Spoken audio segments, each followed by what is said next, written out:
Welcome back to Lund University, Sweden, and the EVRACSI Webinar Series.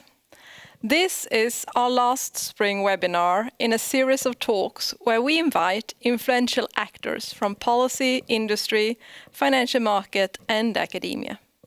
What unites them is that they all play vital roles in the global quest of achieving a sustainable transformation of finance and business industry. My name is Susanne Arvidsson, and I'm Associate Professor in Finance and Accounting here at Lund University. I'm also coordinator of the EVRACSI Initiative organizing this webinar series. In today's webinar, the key issue at focus is what themes and perspectives are needed on the research agenda to facilitate the required sustainable transformation in finance and business industry.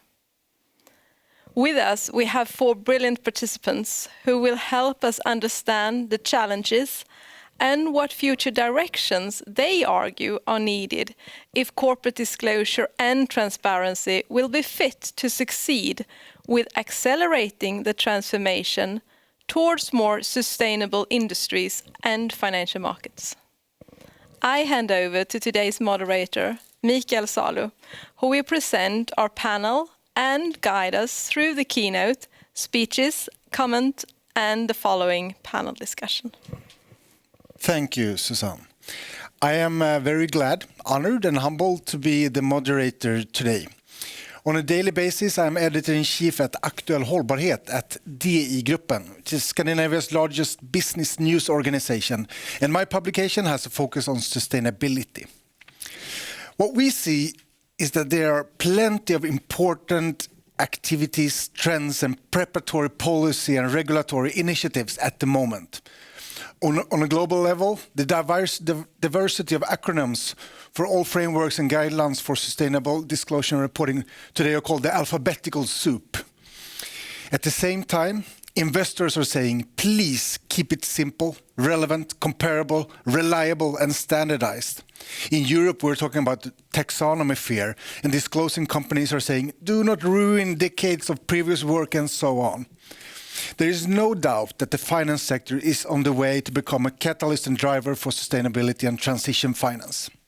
This is, as Susanne said, the 4th and last spring EVRACSI webinar, and today we'll focus on what themes and perspectives are needed on the research agenda to facilitate the required sustainable transformation in the finance and business industry.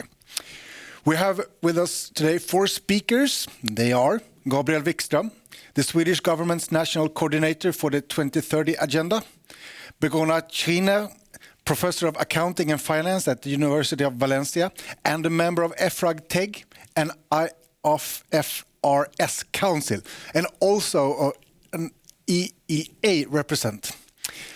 We also have with us Åsa Moberg, Program Director at Mistra and Board Member of SWESIF, Sweden's Sustainable Investment Forum, and John Dumay, Professor of Accounting and Finance, Macquarie University in Sydney, Australia. We are very happy to have you all here today. And I want to also say that as a participant, viewer, you can ask questions. Please do so using the Menti link you can see on the screen. And now it's time for you to meet the first speaker, who will start with giving us perspectives on economic sustainability. The floor or the screen is yours. Gabriel Wikström. Thank you very much, Mikael, and thank you very much for inviting me to participate in this seminar. First, something more about myself. As Mikael said, I'm the National Coordinator for the 2030 Agenda.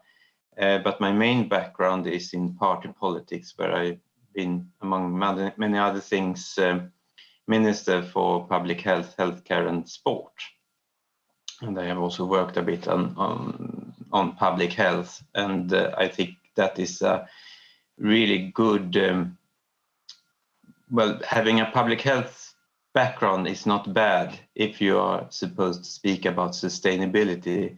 And we see it not at least during the last year and the pandemic, how it has inflicted upon the world economy and so on. There are, of course, a multitude of themes and perspectives needed when it comes to research on economic sustainability and what we need to focus on to make the transformation process as smooth as possible. But I would like to really go back a bit and focus on economic sustainability as a whole and the definition of it. Because I think that this is still a field that need to be defined in a much better way than we have succeeded in so far. And one of the reasons why I say this is that today most actors, both countries, leaders in business life, etc., has really embraced the idea of green growth as the strategy to tackle climate change and inequality and so on. But I'm not that sure really that this is an informed choice from countries and businesses as much as a way to try to find a quick fix in handling many of the challenges that we are facing. There are, of course, as you probably know better than I, many alternative ways to look upon growth and the ways we need to tackle climate change, for example. Degrowth is a concept that has been very much discussed, and it really shows a totally different path to sustainability than green growth, for example. And I think that why we have chosen to speak as much about green growth as we have is really that it seems to be the most realistic alternative. Maybe not realistic if we want to achieve the goals for example, the 2030 agenda, but realistic in political life and realistic in business life. But could the research community help us with definitions, with putting different strategies in their context and how they would implement or have what impact they would have on business life, on political life, etc. I think that would be very, very helpful in not at least deepening the debate on sustainability and deepening the debate on which strategies to choose for the future. Because one thing is obvious, and that is that what we have, the current measures and what has been done the last couple of years is absolutely not enough to take us on the road to a sustainable society. This research must, of course, as we all know, have an interdisciplinary approach. And I think that the problem isn't many times that we know too little about sustainability. The problem is that the knowledge is in a really small group of people, of institutions, of universities. And we need to find ways to share this knowledge and to create new knowledge in collaboration with different disciplines. And I think that this is especially true when it comes to the discussion on how to reform our economy and our business life. Another perspective that we need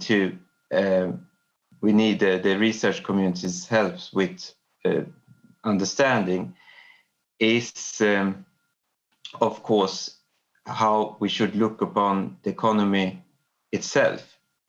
Is it a goal or is it a mean? And most people would say that it is a mean, but when we look upon how we have created our systems, how we have created our regulatory regulatory and how we have really created a framework for the different countries' economies. There is not that obvious that the economy is a mean for something else. It is many times considered to be the goal for society, for politics, and so on. And this is, of course, another example of what we need the help of the research community to discuss, because as I have already said, the problem today is that we have chosen different strategies, that we have chosen different methods to tackle the way we are living and the way we need to go when it comes to sustainability, but they are not that well informed as they should be. But with that said, I'm looking really much forward to listening to my co-panelists and of course to the panel discussion and to answer all the questions that you could pose in the frame of time that we have. Thank you very much. Thank you very much, Gabriel. Just a quick follow-up question to you first. What would you say is the biggest challenge when working with and trying to achieve the SDGs, the 2030 agenda? Well, I think that the biggest challenge is our view on the economy. The agenda traditionally speaks about the three dimensions: the economic dimensions, the social dimension, and the green dimension. And I would say that the problem is, of course, that we have emphasized the economic dimension and still do in many ways. And it's not until we solve that problem, it's not until we can move focus that we will achieve sustainability. And this will affect, for example, the Swedish government has really embraced, that the economic framework is one of the best ways of budgeting and so on in the world. And this is not to be touched upon if we want, because this is, a base for politics, a base for society. But I mean that this is, of course, something that we also need to question. Is this really the best way of planning the economy and the economic activities, or are there others that are more suited when you talk about creating a sustainable society? So there's a conflict of goals, you can say, in the SDG to achieve. Could you give an example? Of course, there are conflicts of goals, but I would say that the main problem is not the conflict of goals. The main problem is our perspectives. And that is, for example, for many people, the climate change is the question about sustainability. But we know that the challenge is it's much bigger than so. It's not just about making the cars drive on electricity or other examples. It's about changing the way that we, for example, make a journey from point A to point B. Is it obvious that we should use our own car? No, it isn't.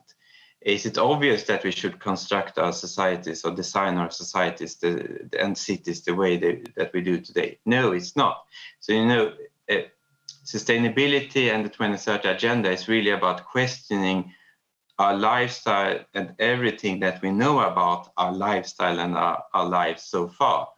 And in that sense, the way we organize and regulate the economy is, of course, central in many ways. So that is what I'm trying to say. Thank you very much, Gabriel. And we'll talk to you in a while in the panel discussion. And it's time to move on to the next speaker, and Begoña, Professor of Accounting and Finance at University of Valencia. Welcome. The screen or the floor is yours.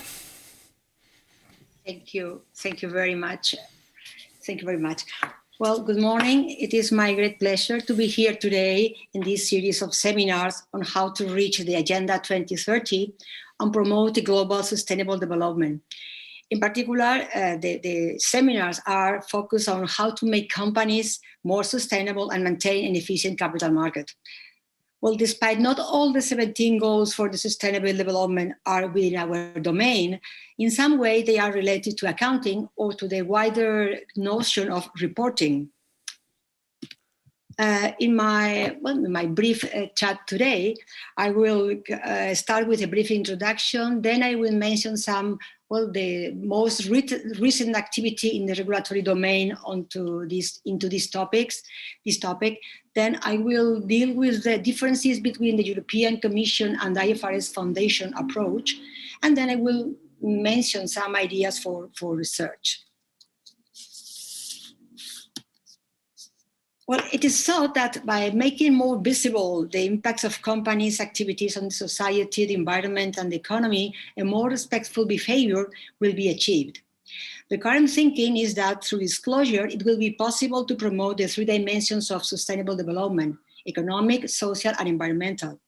And so, to get the objectives of the Agenda 2030 related with people, planet, and prosperity. Indeed, to report something first has to be measured, and that implies that has to be known, understood, all the issues that are taking place. But once reported, it is expected that there will be some changes in actions. And here comes one of my comments. While I agree that disclosure might help, it is not the only solution to solve the problems. And I think that this should be combined with some other measures such as sanctions, fees, taxes, emission rights, etc., in order to internalize companies' actions. All these things that nowadays are external costs. And in this case, if this happens, then we will make these activities part of the financial reporting. But nowadays, at the moment, there is two types of reporting: financial reporting, which is quite well established, and sustainability reporting that is just starting. And well, they should be interconnected because both together give the full picture of the company and the company's performance. So before referring to the characteristics of the, in my view, most likely sustainability reporting models, at least in Europe, I think it is useful to summarize some of the events that have taken place recently,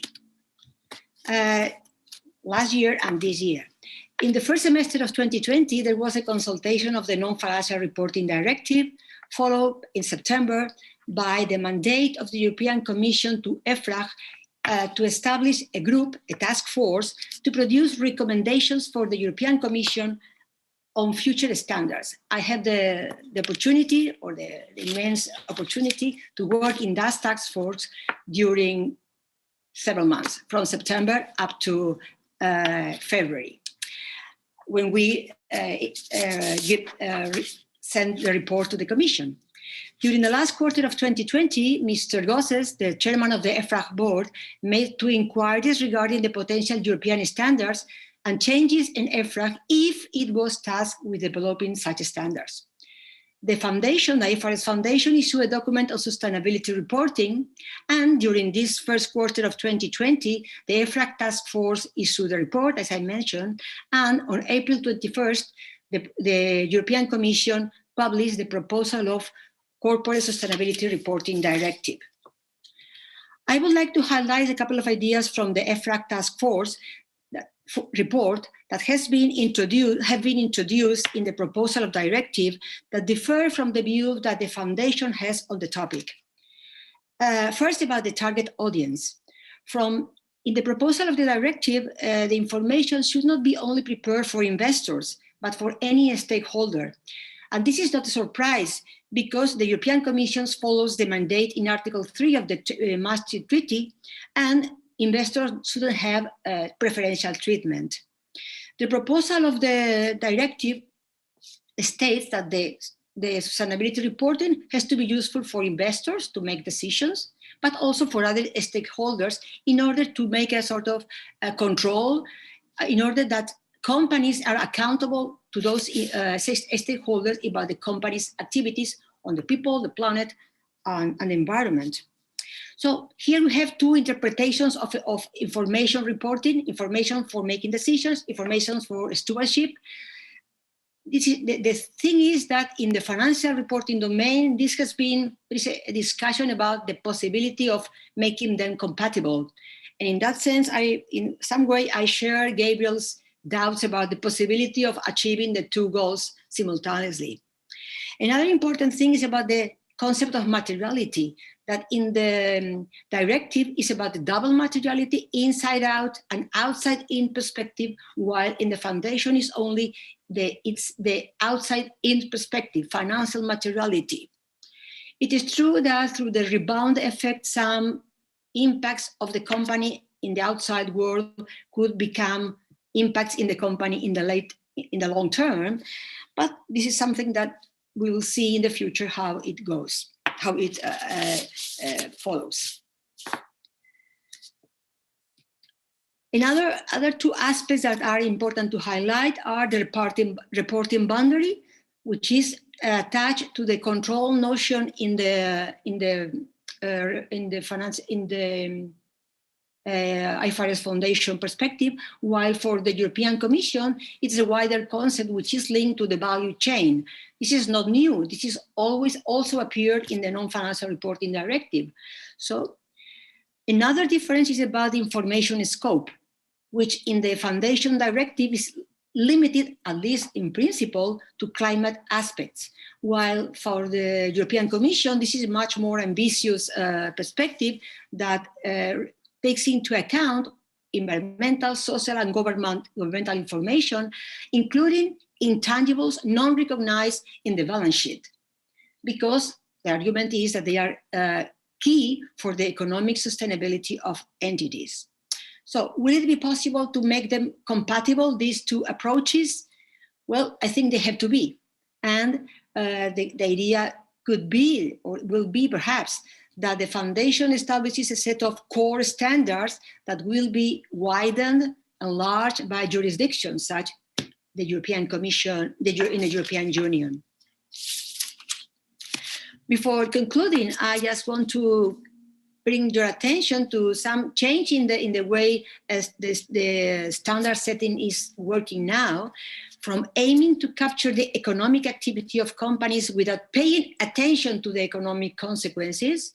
Now, the focus, the aim is to promote consequences. Or in other words, the objective is not only to facilitate the allocation of funds towards sustainable activity, but also, and I would say even more important perhaps, to promote changes in the behavior of people and companies through the disclosure of sustainable reporting. So we could say that there is a sort of new paradigm in the way the reporting is now being established. To conclude, I just want to give some ideas that could be interesting for future research. First, about the clarifying if it is compatible, the sustainability reporting, to make financial decisions and fulfilling the accountability notion. Second, clarifying who are the stakeholders of the sustainability reporting and which are their needs in order to facilitate the standard setting process. Defining how to establish more clearly the reporting boundaries for sustainability reporting, something that is more manageable, because in my view, the supply chain, well, it's easy to say, it is easy to think about that, but is maybe more difficult to implement.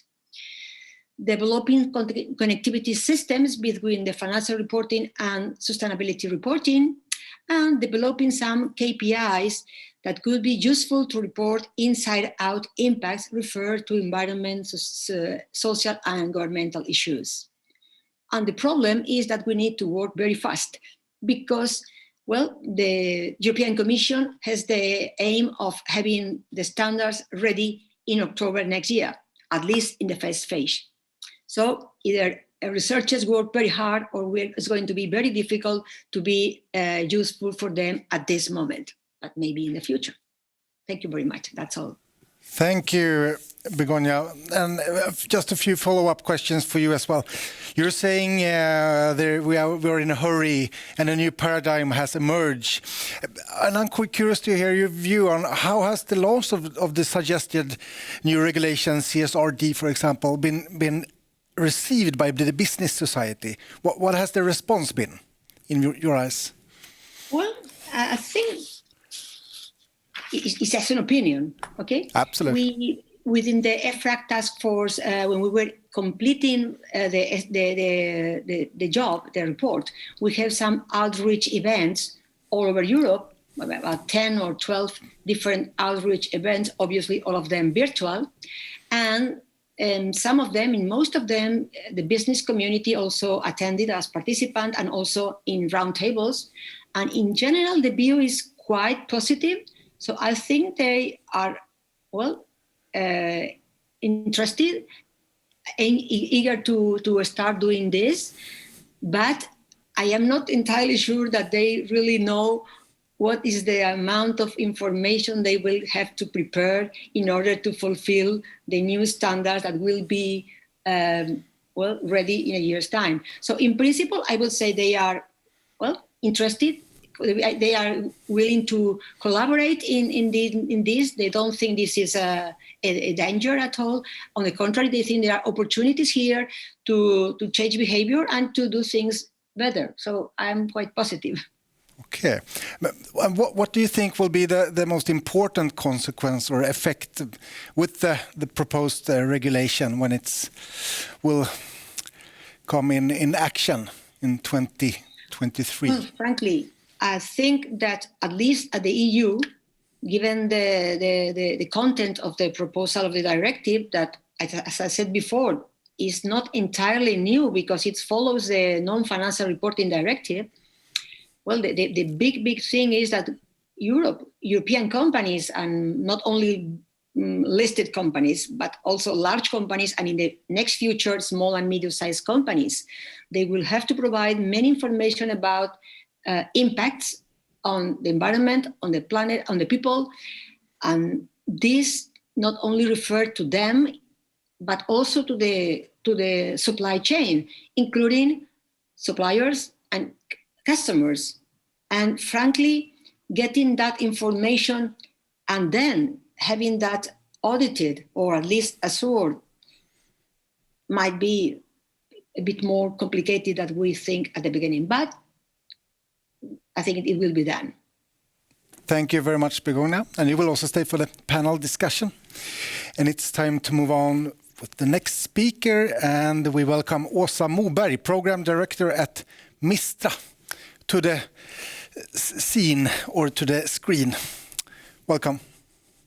Thank you. Yes, I'm from Mistra, the Swedish Foundation for Strategic Environmental Research. So we're a research funder aiming to help to solve important environmental problems in society.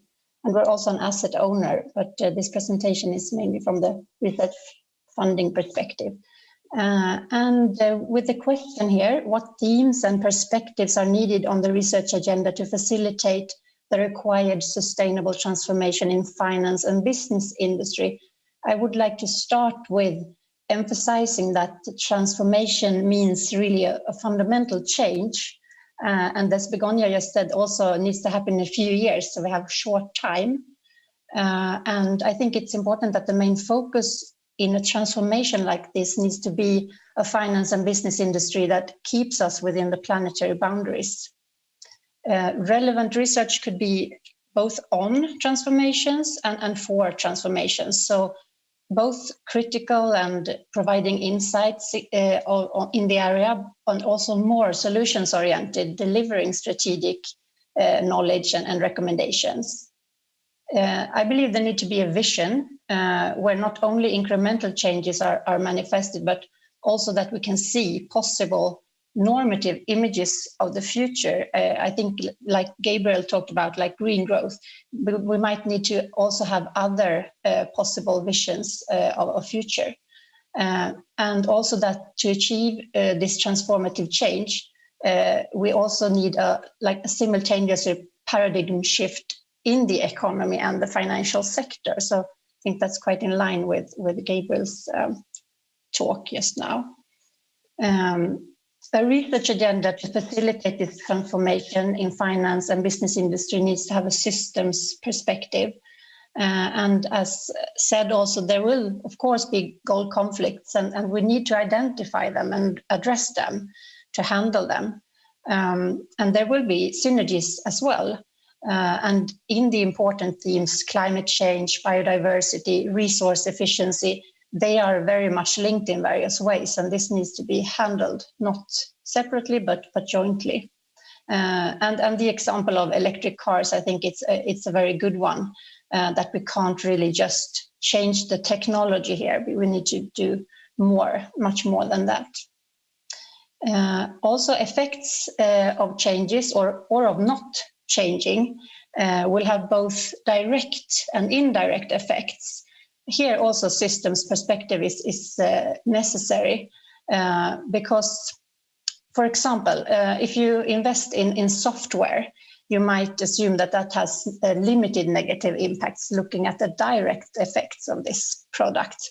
But if you consider the potential indirect effects, for example, decreased lifetime of hardware if the software demands a later version of hardware, so updates of hardware, or if the software solution actually makes it more easy to shop or drive or do other activities with environmental impact, then this secondary negative environmental effect of software may actually be considerable. So systems perspective is very useful. I would also like to highlight that, of course, sustainability challenges are not governed by borders, and thus the international perspective is important. Many companies are, of course, international and can facilitate this, and also researchers often have a global collaboration. So this is important to remember, and it's also important that it's truly worldwide and inclusive. And this also connects to the importance of a just transition and handling inequalities between rich and poor countries and individuals. Like from an equality perspective, you could say that much of the remaining carbon budget should just be spent by the global south. Also, a long-term perspective is crucial, since the decisions that we make today, of course, have an impact for a long time and in the future, which might look quite different. So lock-in of temporary technology or investments that keep us with unwanted infrastructure also in the future need to be avoided. And of course, we have responsibilities also for future generations. Simplification is needed, but I would also stress that we also need to keep awareness of the complexity. And this awareness will give also an ability for us to interpret sustainability information in the light of uncertainty, of data gaps, and that will be crucial to keep track towards a transformation to a sustainable society. Action needs to actually be taken before we have all this good quality and comparable data that we want to have, but we cannot wait for that data to be there for all decisions to be made. We cannot use this lack of data as an excuse for inaction. So we need to be aware of this complexity while still also simplify. So because unfortunately we are dealing with complex challenges, and this is also exactly the kind of challenges that Mistra funded research do address. And there are challenges in many different actors are involved. They have different values, they have different perceptions of risk. There is this inherent uncertainty. We need to act under uncertainty here. consequences appears at different levels, different times, and in different geographical locations. In Mistra-funded research, there's also this policy perspective, which is integrated so that scientific results can actually be tailored to the needs and also made useful to government, to industry, and also to the NGO sector.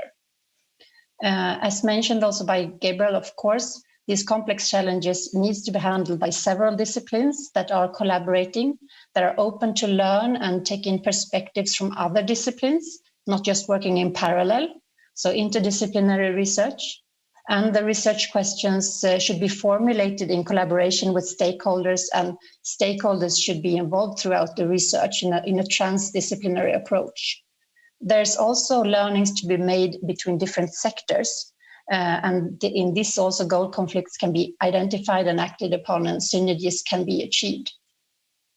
I would also say that research can provide platforms enabling these collaborations in new constellations, and also emphasizing an open mind and consider how can civil society contribute, where can learnings from rural areas or from global south be useful. What happens when sell-side analysts meet the geopolitical scientists? So we need to try to think a little bit new here. Yes.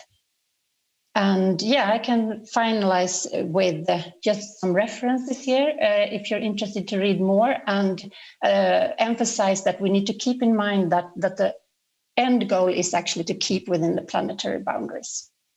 Thank you. Thank you, Åsa. We have to think in new ways. You concluded. What would you say is the most exciting trend within research or policy or business at the moment, from your perspective, your opinion? Yes. Well, I think in this setting here, I think it's worth mentioning the sustainable finance, where very much is happening at the moment. And I feel from a research point of view that maybe finance is a discipline that has not so much been integrated in the interdisciplinary research, and maybe not as much as other disciplines been involved in this solutions-oriented research. And I think it's happening there. In Sweden, I think it's discussed in many of the national research agendas to more integrate finance as a discipline. So that's, and also the industry, there's much happening there. So, well, I guess that's one of the important trends. I also think this is you need to be a little bit careful also to actually lay too much on the finance sector. I think you said in the beginning that finance will be an important driver here, and I'm not really sure. There's a lot of power there, but will they actually drive, or do the policy and industry and other actors actually, are they the drivers, and finance will jump when there's trends and they are more certain in which way to go. Thank you. When we talked on phone a few days ago, we talked about the role of biodiversity, and there's happening a lot there. Could you just give us an that's insight? Also very, very much something happening much, and also happening much in finance. Climate has been, there's a lot of happening there, and it's up on the agenda and so on. And now biodiversity is getting there as well. Of course, there's been a lot of knowledge about this already in the biology and the natural science side, but now the Dasgupta review came and really emphasized that hidden costs of depleting natural capital and so on is not really visible in economy and so on. And there's a lot of initiatives trying to merge finance and biodiversity. Is a true challenge, I think, because it's hard to quantify biodiversity, and finance is so data-driven. So there's a risk that we wait for data or go for bad data rather than trying to be more qualitative. And then I must say also that probably the next call from Mistra will actually be on the biodiversity and finance nexus, trying to get different researchers together there and also the stakeholders. So this we see as a really important next research field. Thank you very much, Åsa. You will also stay for the panel discussion. And It's time to meet our last speaker, John Dumay, Professor of Accounting and Finance in Macquarie University in Sydney. Welcome. The stage is yours for a comment. Thank you very much. How do I share my slide? The screen. There we go. Okay. There you go. See my slides? Good. Yeah, so I just want to start off with some overall comments on I think what you opened up with about the so-called alphabet soup of corporate reporting. I think it's a really important one. And the big question is, why do we have so many reporting frameworks and even competing reporting frameworks? And that's very confusing for anybody or companies trying to get into corporate reporting. And what we find is generally that alphabet soup is a mixture of different reporting frameworks that actually end up in an actual corporate report. And I think from what is happening at the moment, we can see that there are a lot of competing agendas and power plays. So there's a very good example is the SASB and IRC merger, the GRI and the standards. Europeans are taking a lead with the EU directive. We got the task force on climate-related financial disclosures. And even recently, there was a Big Four developed another reporting framework for the World Economic Forum. So there's a lot of talk about making reporting much simpler, but every time somebody argues we're going to make it much simpler, they actually add to the alphabet soup. And I think you have to understand some of the political agendas that are actually behind some of this, because we basically have capital market players trying to dominate sustainability and corporate reporting because they need to push their agenda through, and it's all about making profits. So if you can be seen to be doing the right thing, then we don't have any regulation and so forth. Obviously, that failed in Europe because we have the EU directive and regulation. So how that's going to play out in other jurisdictions will be interesting. So some comments on Gabriel's presentation. Yes, economic sustainability, I agree, we need to actually find that.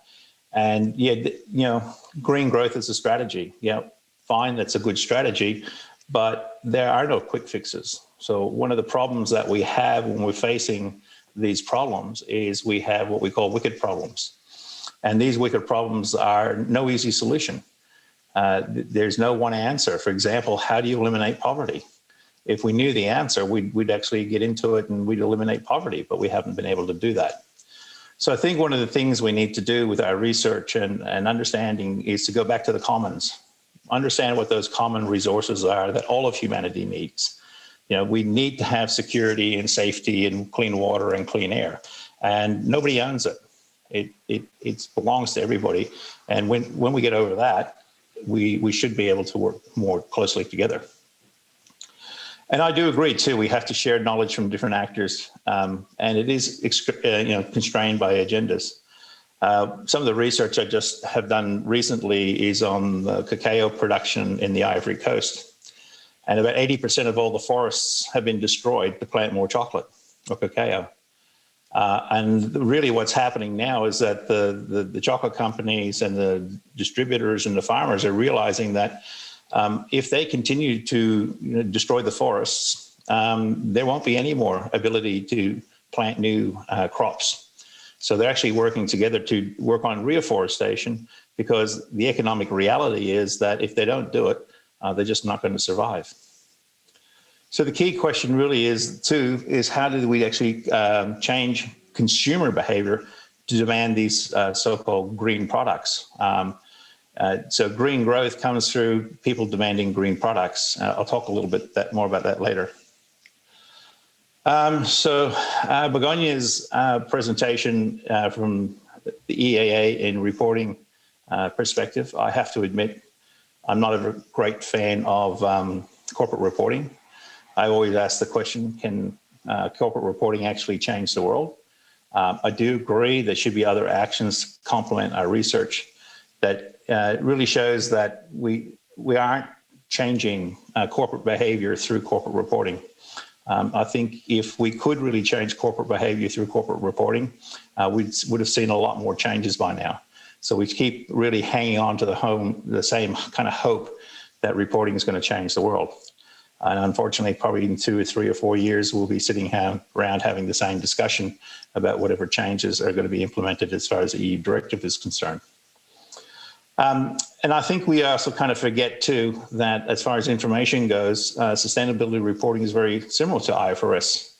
It is intended to inform investors and stakeholders who can't demand information from a company. So we have a group of users, information users, who can't just knock on the door of the company and demand this information. However, those people or those investors are not the big investors. The people who have the power and the control are actually having direct direct contact with the companies and can demand whatever information they need to make their own assessments for their investments. This was recognized way back even in the US when they were talking about more information for capital market players, and the conclusion really was the market works and those who need the information are actually getting it. And the next issue I have always said is there actually anything material in a sustainability report? So we're always talking about materiality, double materiality, but if in markets we have generally a legal disclosure provision for companies. So was something disclosed in a market that affected the share price, the regulator would be asking why. So if your integrated report or your sustainability report or whatever was actually having new information, the regulator would be asking why, and maybe the company would be sanctioned for that. As for ASA's research or proposals for research, I fairly agree. We need transformational research. Electric cars are a good example of how government can implement policy to change behavior. Unfortunately, in Australia, we don't have a government policy that's actually encouraging us to switch over to electric vehicles. And as a result, we have this lowest take-up of electrical vehicles in the world compared to other places in Europe and even in China, where they're encouraging electric vehicles, and we're having a huge take-up. I do agree with the global perspective. We've got to get away from the defined boundaries of the corporation. Another reason why I think corporate reporting is not the answer. We can create these wonderful corporate reports that look fantastic. We can build a lovely, healthy company, but it's a bit like the analogy of the canary in the coal mine. The miners used to take the canary into the mines in case there was methane gas. So the canary was very susceptible to the methane gas. And if it stopped singing, then the miners would know that, well, there's a problem, and they get out of the mine. So we kind of build healthy canaries as far as companies are concerned, yet we still put them in a poisonous environment. They're not going to survive. And I also agree with understanding complexity is really crucial. Some very small changes can have a significant impact, and we do live in a very, very uncertain future. I've just finished writing an article about exactly that, about how we need to understand complexity theory, and how to understand how that impacts on our future. My true belief is that we need to understand how we're actually going to change consumer, corporate, and political behavior. Because reporting is a summary of what most people already know. We actually also have to understand what are the key sustainability issues that are required to reverse the global warming. For example, refrigeration gas, food waste, reforestation, wind energy, and other renewables. These are some of the things that are absolutely on the top of the list of things that we need to do to reverse global warming. However, we have a myriad of reports. If you use the GRI standards, you've got lots of different metrics about this and that, and it all looks really, really nice on paper, but really, what is it actually contributing to the overall reduction of greenhouse gases and improving climate change? So really, corporate disclosures, and I say disclosures, not reporting. So it's the information that companies release on a day-to-day and a regular basis to the market. needs to inform how the company is going to survive in a low carbon economy and to help achieve the Green Deal and the Paris Agreement. That's about all I have. Thanks. Thank you very much, John. Very interesting comments, I would say, and we will, in short, let others address and answer to them, I'm thinking. But just a question to you before that. What would you say is the most valuable insight you have found in your research in recent years? Yeah, the most valuable insight is that corporate reporting is not going to save the world. I think if it was going to save the world, it would have been saved long ago. And we, as accountants and people in accounting and finance, I think it's a bit similar. If you ask a priest, he'll give you a religious answer. If you ask an engineer, they'll give you an engineering answer. And if you ask an accountant, you'll get an accounting answer. They might be all informed answers, but they might not necessarily be the right answer. So I think what we do as accountants, we put that lens or that frame on the problems that we're trying to solve, and hoping that, yes, our profession is going to do what it make a difference. Thank you very much, John. And so we have had our first perspectives on the questions from our speakers, and now it's time for a panel discussion. And I encourage you, viewers, to send in your questions. We have already received a few, but please send in more. And use the link you can see on the screen to do so. And now I am seeing all of you in front of me, and Gabriel is there as well. Lovely. I would like us to all of you to start with the comment on what you have heard, and perhaps answering or giving perspective on John's message here that we're facing wicked problems. The key question is to change consumer behavior and demand for greener products. If we start with you, Gabriel, perhaps that's a more question of policy. What's your perspective? Well, first of all, I don't know if Johannes maybe misunderstood me, because I meant that most politicians and business leaders has really embraced green growth because they think that it is a quick fix and an easy solution.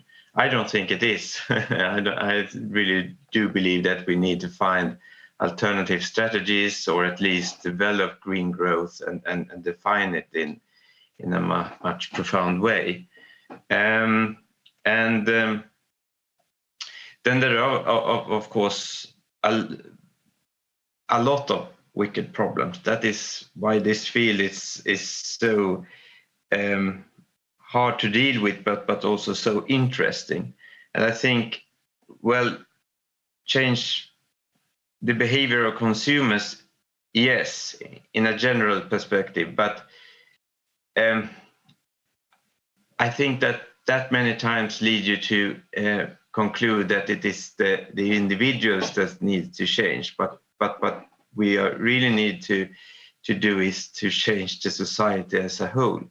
And today the main problem with the economy, of course, is that it is based upon us consuming, even though we many times, well, are really not that we don't have the needs, we don't have the wishes always to consume in the way that we do.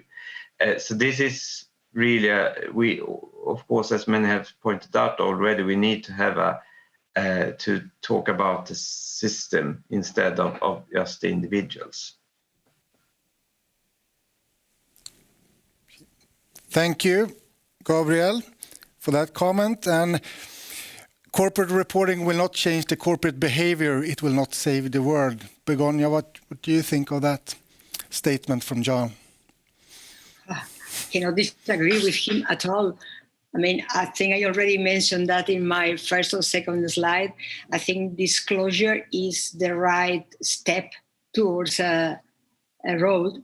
but it's not the solution at all. I mean, disclosure is a way of making more visible what some people know. Some people doesn't realize that, but it is not the solution at all. There should be complemented by many other means that are much more perhaps effective. But I think that disclosure goes in the right direction. And if we compare financial reporting with sustainability reporting, well, I compare them because both try to inform about firms' performance, firms' activity. Well, we can also disagree or think that financial reporting doesn't play any role at all. I disagree with that. But in any case, financial reporting has a long story, a long tradition, many centuries. And I think sustainability reporting is still in its infancy, and it has to be developed. Agree that has to be in combination, in complementarity with some other disciplines. We don't have the tools, the knowledge. It's not a pure accounting thing. Accountants are experts in providing information in an organized manner, but we need the basic information coming from other ways, other places. So to make it short, I think disclosure is correct. Is a way of making visible things that some people are not aware, and perhaps it could imply some changes in companies and in public, because both have to change if we want to achieve a sustainable world. So let's hope that this is going to be to provide some usefulness for that. Thank you. Thank you. And Åsa? Yes, I think Johannes and I have similar opinions on many issues, apparently, but I also agree with Gabriel that it's important to not put everything on the individual and so on. I think a major challenge here is actually that I believe that policy has a really important role, but it needs to be supported by other actors, because it's hard for policy to make decisions that are not in the short term appealing to all, because then they will not be policymakers for many more years. So I think all have to act in order for us to have regulation and monetary measures that can actually also provide for business and investments in the right direction. So we need to do everything all at once and not wait for someone else to step forward. I think it's also interesting, Johannes, with your ideas there on reporting, because I think data is a really interesting topic. I would actually like to have a research program on data, but it's just my own personal opinion, because I think it's important with data, but it's also scary if you wait for it too much. And the finance sector is so dependent on data. What will actually happen when we cannot quantify everything? So from your accounting perspective, I thought that was interesting that you're not so maybe quantitative. I'm not sure. Thank you, Åsa, and I'll leave over to you, John, for the comment. No, I think we're a little bit more in agreement than we seem to be. I mean, for example, I believe in disclosure. I don't necessarily believe in reporting. And I think if you look them up in the dictionary, disclosure and reporting are two different words. People use them synonymously together. And I actually wrote a paper about the difference between reporting and disclosure. And I'm quite happy to ensure that new information is being released on a regular basis, but we shouldn't be waiting for the sustainability report to do that, because then by that time it's almost sometimes like the closing the gate after the horse is bolted, basically. So we have technology, we have the ability, even as Åsa says, to disclose continuous information as required by the market, by market actors, and so forth. And that's one of the reasons why I think reporting in its essence is, sometimes very backwards looking, even though, we do say sustainability reporting should be forward-looking and so forth. And I think if you have sophisticated investors, they don't look towards the integrated report or the or these other reporting mechanisms.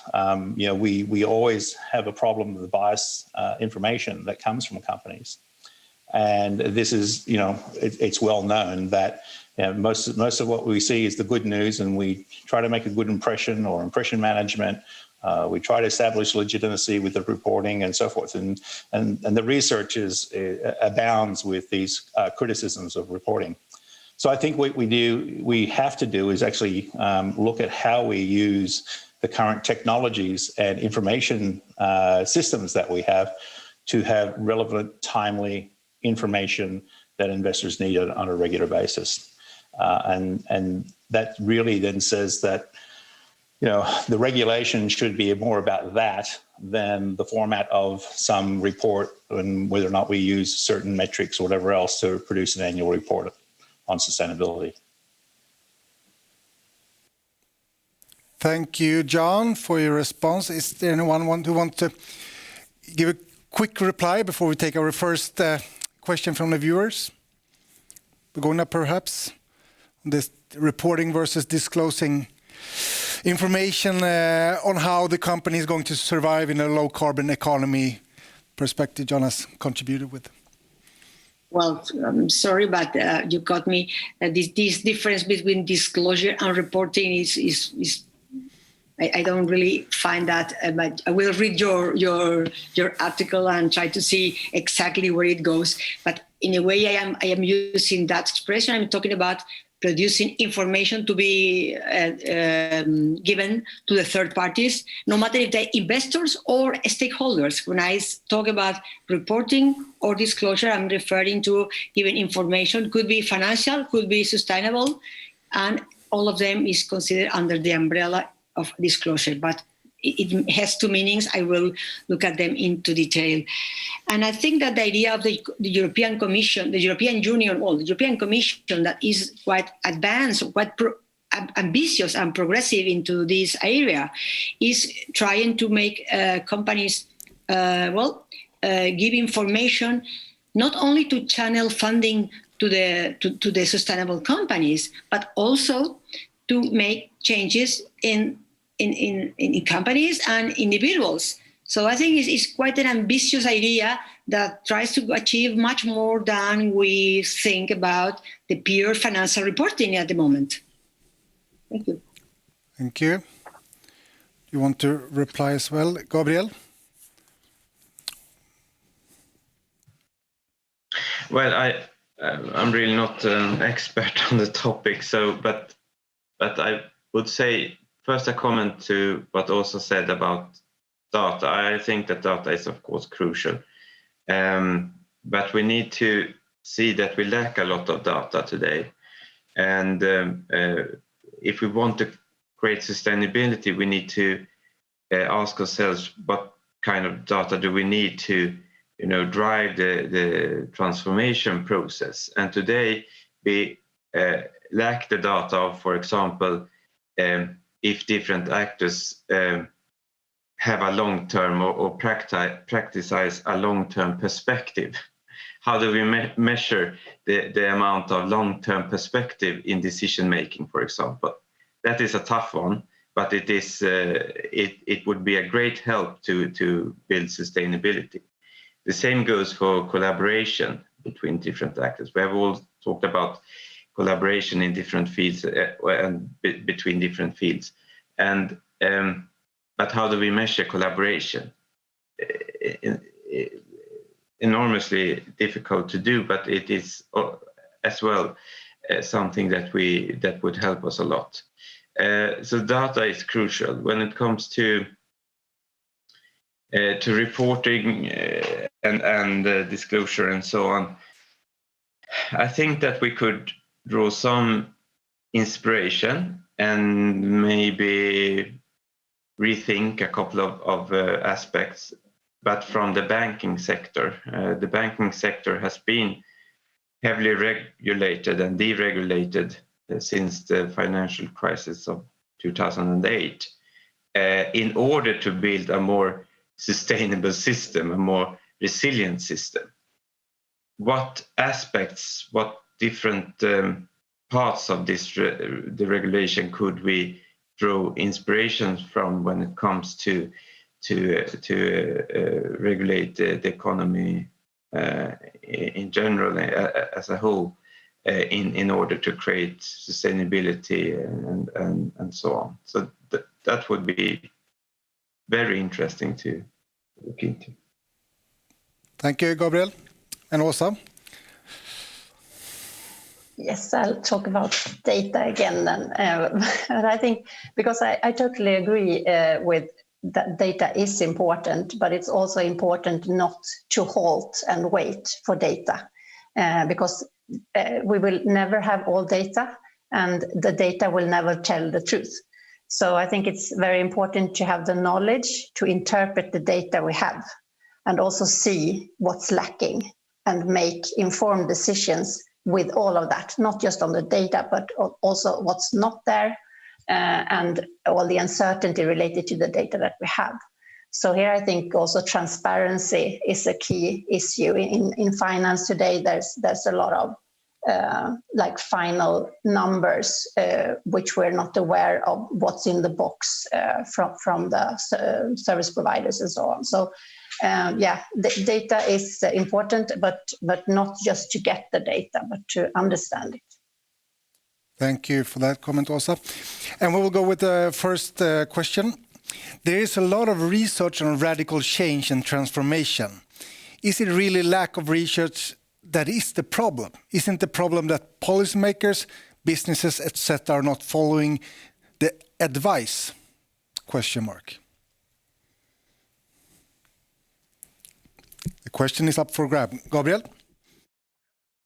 Yes, I would say that is a big problem, but it's not the whole problem. I think that, as I said in my introduction, much of the research going on sustainability and on the topics that we have discussed, it really stays within the narrow field of, for example, sustainability. And the thing is that we need to see how would the different theories, how would the different results impact society in different ways if they were to be implemented. So, for example, when it comes to degrowth, it's a very scaring prospect. And I would say, as I said before, many business leaders and politicians wouldn't even speak about degrowth of the fear of being punished by voters or shareholders and so on. But why? But the thing is that we haven't really discussed in a much broader sense what degrowth could do with the society and what it would how it would impact societies, local municipalities, and so on. And therefore, I mean that the knowledge about degrowth and what it could imply is, with such a small number of people, and that is really the problem. So I give the one posing the question, it's both, I both agree and disagree with him or her. Yes, it's a problem that the politicians don't follow, and other business and other leaders don't follow the research results and don't know about them. But we, in the same time, needs more research being done because it isn't put in a context. Thank you.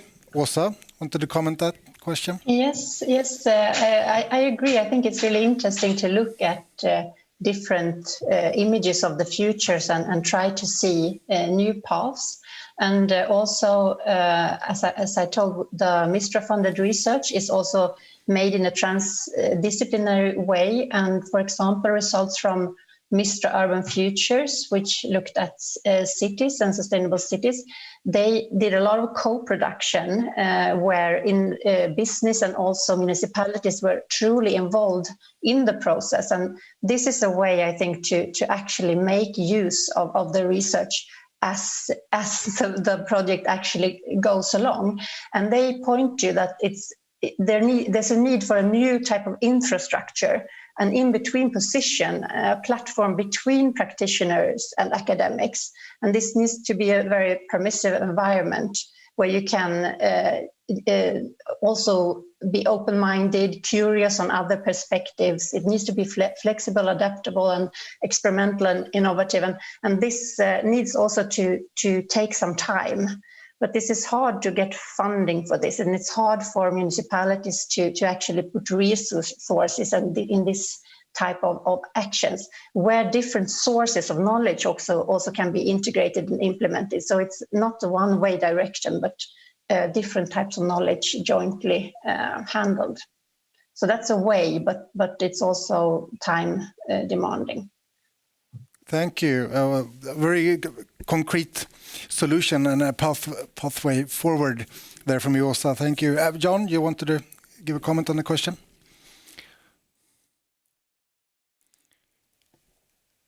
Yeah, I agree with you totally. And one of the things that I've been advocating is what we call interventionist research, where we get academics involved with practice, with civil society, and we are part of solving those problems. Too often us academics are sitting in our ivory towers and observing and analyzing and writing all these wonderful papers that all end up getting locked up behind a academic paywall, and nobody really reads it. It's good to know that research these days is, when you get funding, that it's open access, so you have to actually publish the paper so that everybody can read it. And I think that's one of the problems that we've had with academic research and not being able to integrate our knowledge with what's going on in the real world, because we just, we're discouraged from actually doing that kind of research. And I remember, my background is from consulting, and, so being a consultant, I'm very used to jumping in and pitching in and helping solve problems. Then when I became an academic, they told me, look, but don't touch. And I think that's very, very problematic. But I think, to have somebody as an academic researcher who actually has the abilities and skills to jump in and do that kind of research is a rare commodity. And as you say, also, trying to get funding for that kind of research is sometimes nigh impossible. So I think that's where you have to have a different view of what research is and how academics can actually interact and actually help solve problems. Thank you. Gabriel, you wanted to give a quick comment? I wanted to add something to Åsa's, what Åsa said. I think that what we really need, and I'm speaking, of course, about the political system, but it would heavily impact the business life, of course, is a different policy process. Today we have a theory about how the policy process would work, and it's very linear and chronological. We all know that it is really more chaotic when it's in real life, but I think that we could find a way of giving it a bit more structure. And what is really lacking is the communication between the local, the regional, and the national level in many countries, where you deal with problems on the local level, and you would need help from the national government, for example. But the national government lack specific information about the nature of the problems and what they could do about them.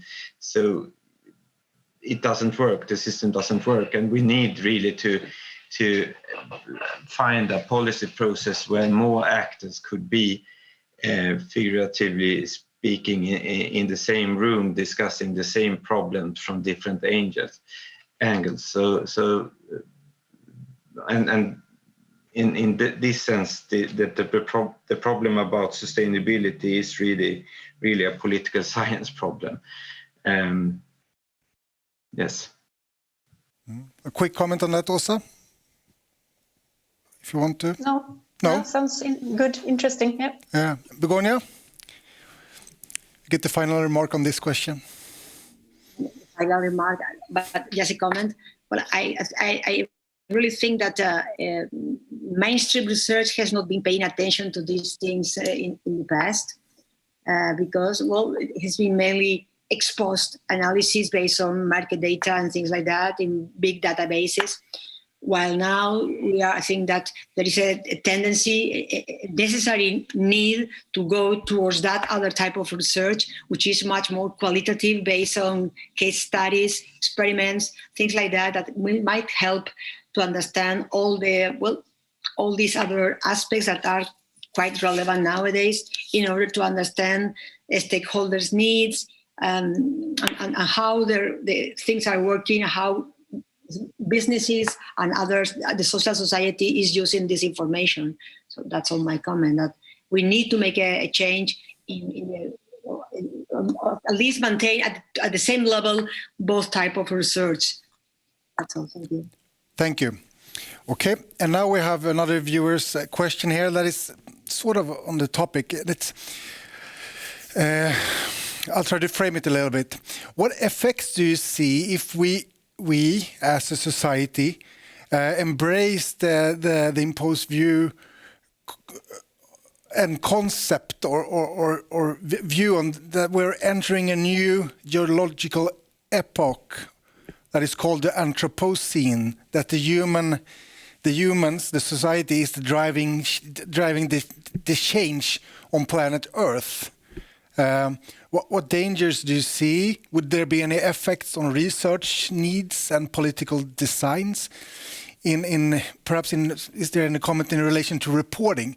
What happens if we embrace the view that we are and accept the fact that we are the driving change? Do you get the question? Any comment on that? It's quite, Gabriel? I think foremost that it would be interesting because it would make us understand that we have been the driving force for quite some years now. One example is the deforestation of Northern Africa during the Roman Empire, and what impact that had on climate in the Mediterranean region, or the disappearing of the avian fauna in New Zealand, for example, and so on. So human beings has been the driving force for some time now. And the problem is that this is considered to be something new that we have been doing the last couple of 100 years. While the thing is that the impact is much greater nowadays, but the way of looking upon nature and our role in nature is really the same as it has been for thousands of years. So from an historic perspective, that would be interesting. I don't know how we could use it in today's daily life and if it would impact reporting and so on. But it is sure an interesting question. Thank you. Any further comment? John? Yeah, I agree. I think often we think about these things as being something new. Here in Australia, we've had the Aboriginal people have been here for, tens and tens of thousands of years. And when they got here, we had what we called megafauna, and they were basically hunted into extinction. So I do agree that human beings from time immemorial have been severely impacting the planet. And we're just doing it on a bigger and bigger scale now because there's just much more of us. And I think then recognizing that we have that impact on the planet is that the damage that we have made, it is highly conceivable that if we put our collective minds to it, we can actually help reverse that damage. And I think that's where we have to go. Thank you. Åsa? Yes, and maybe to add that I think what's maybe even more important is to really understand that we need to keep within the planetary boundaries and that we cannot steer everything. If we go over this tipping point, it will not be for us to steer anymore. And I think that notion is maybe even more lacking today. So that should be the next aha moment or whatever that we need to really understand. Thank you. Begoña?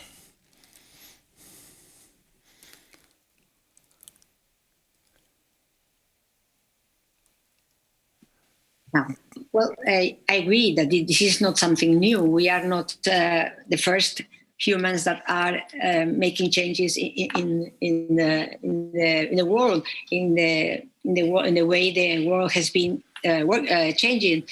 So probably what I think is relatively new, maybe I'm wrong, but I think is that we are now much more aware that we are doing it at a bigger scale and we have to put the means to stop it and to find solutions in order to not to lose everything. And if this is the case, then we are trying to find out ways to measure in quantitative, qualitative ways, in the way we can, in order to put solutions. And in that sense, I would say that this is relatively different to 200 years ago, that where probably they didn't think about the consequences of their acts, while now we are much more aware about what may happen if we don't do anything. At least some people is more conscious, much more conscious about consequences. So I hope that this may imply changes in order to avoid more problematic things in the future. That's all. Thank you. And we have a research question, and to start with for Gabriel, for the government of Sweden and coordinator. Thank you for a refreshing perspective. The viewer writes, the problem is that the research line and contributions requested are not financed. What is the strategy ahead? Question mark. Well, I don't think that I can give a summary of the strategy of the government strategy overall, because I don't have that deep knowledge. But I could say something about what we are doing in collaboration with both government research funds and of course the universities around here in Sweden. And that is that we try to see how we could, what we have been speaking about here, how we could make the collaboration between local municipalities and different research facilities much closer and deeper. And I don't think that many times when it comes to the local level, the question isn't about funds. They are of course important, but we can see that many funds that are allocated for local research and collaboration aren't used because they have the problem is many times the organization, the local culture. Many Swedish municipalities don't have, they are not used to collaborate with universities and so on. So I think that funds are important, but there are many other challenges when it comes to make collaboration between research and the society as a whole happening. Thank you, and that is a good question. How can the collaboration between the scientists, the research society, the business, and the public sector evolve and get better? Do you have any perspectives on that? Well, if I would say something about economy, I would say that we need to look at the incentives for interdisciplinary research and for collaboratory research. And they are not that many, really. You don't make a career many times on collaborating with local municipalities, nor on interdisciplinary research.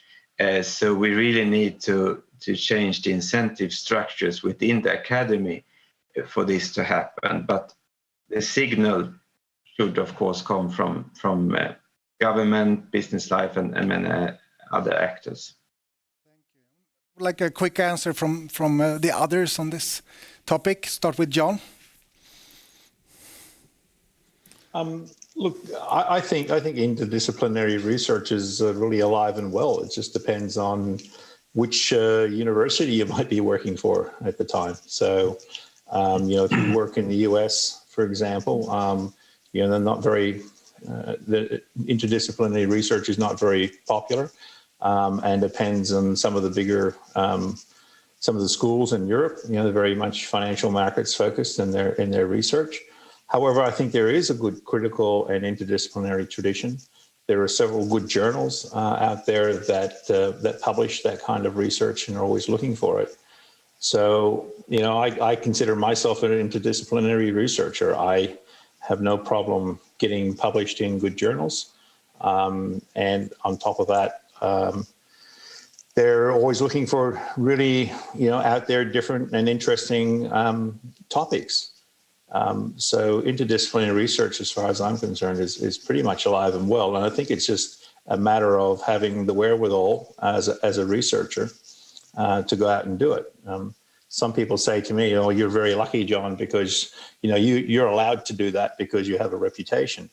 But that was the kind of research I did for my PhD, and I've continued to do it ever since. And I think it's one of the marks of that research is because I try to actually be critical of, a critical analysis to critique what's going on so that we can actually have new knowledge and move forward. And I think often some research is a little bit, in a way, it doesn't offer that way forward. And I think that's one of the differences that good interdisciplinary research does. Thank you. And a quick comment from you, Åsa, if you want to respond. Yeah, I think it's of course important to do things to get better on it. And at Mistra, we also have, for example, a PhD student in municipalities. And I agree with Gabriel, it's not so common. They are not so used to this. So it's a little bit challenging.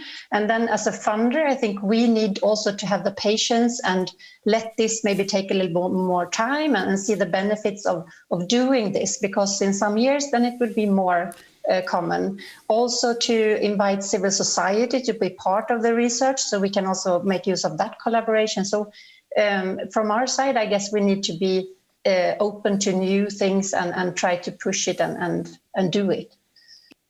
Thank you. And the last comment from you, Begoña. Well, I jumping on as a comment about this having PhD students in the local municipalities or things like that. I guess that I haven't that experience personally, but here in Spain, probably in some other countries, you also have these international PhDs and industrial PhDs. Industrial means that the PhD students spend a period in a company, but in the same way, it could be a municipality or whatever. And as far as I know, at least in my university, this is not common at all. And I think that we should push that much more in order to have this collaboration between universities and civil society, and not only businesses, but also some other type of organizations. And in order to have this, I call it ex-ante research, which is about what's happening, what may happen, because if we have to wait till to know how things have happened, then maybe it's a bit too late to give the necessary information or being useful. But apart from that, I think that I agree with most of the things that all of my colleagues have said, and I'm very happy to be here. Thank you. Thank you. And it has been a very interesting webinar. valuable insights and perspectives shared by you speakers and good questions that we have received. And I would like to hand over to the EVRACSI Initiator and Associate Professor Susanne Arvidsson for some final remarks. Thank you very much, Mikael. Thank you very much, Gabriel Wikström, Begoña, Åsa Moberg, and John Dumay for sharing your ideas on this vital topic. And to all the viewers, thank you for watching and for providing us with many relevant questions. This was the last EVRACSI webinar for this spring. From all the vibrating discussions, it is clear that we need to join forces to succeed with the sustainable transformation of finance and business industry. All the takeaways from the webinars will be fueled into 4 topical policy briefs and a volume. To learn more about the EVRACSI Initiative and the EVRACSI Webinar Series, please visit the homepage. Here we will also communicate when the volume and the topical policy briefs related to the webinars are to be published. Goodbye, take care, and hope to see you soon again.